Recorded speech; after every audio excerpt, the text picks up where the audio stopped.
आधी रात की हवेली का साया। रात के ठीक 12 बज रहे थे। हवा में अजीब सी सर्दी थी, जैसे कोई अदृश्य चीज धीरे धीरे जमीन के ऊपर रेंग रही हो।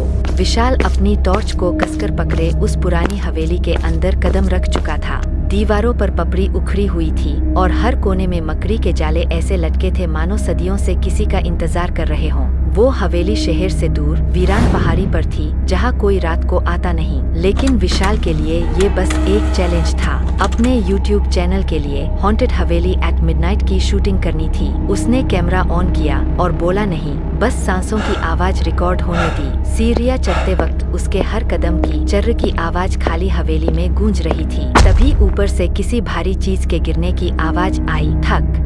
विशाल रुका, कैमरे की लाइट दीवार पर घुमाई, पर वहाँ कुछ नहीं था, बस एक पुराना आईना जिसमें उसकी परछाई हल्की सी हिली, जबकि वो खुद बिल्कुल स्थिर खड़ा था। वो धीरे धीरे पास गया। आईने में उसकी परछाई अब मुस्कुरा रही थी, जबकि उसके होंठ हिल भी नहीं रहे थे। पसीने की एक ठंडी बूंद उसकी गर्दन से नीचे गिरी। उसने कैमरा नीचे किया और आईने की तरफ देखा। अब वहाँ कुछ भी नहीं था।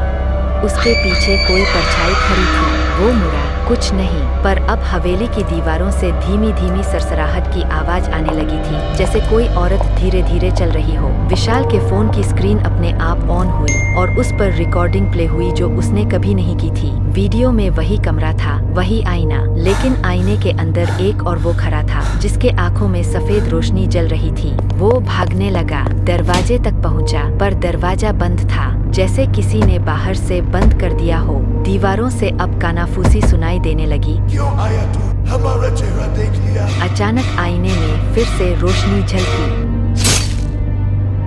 सुबह जब लोग वहां पहुंचे तो हवेली का दरवाजा खुला मिला। कैमरा जमीन पर पड़ा था, रिकॉर्डिंग चल रही थी।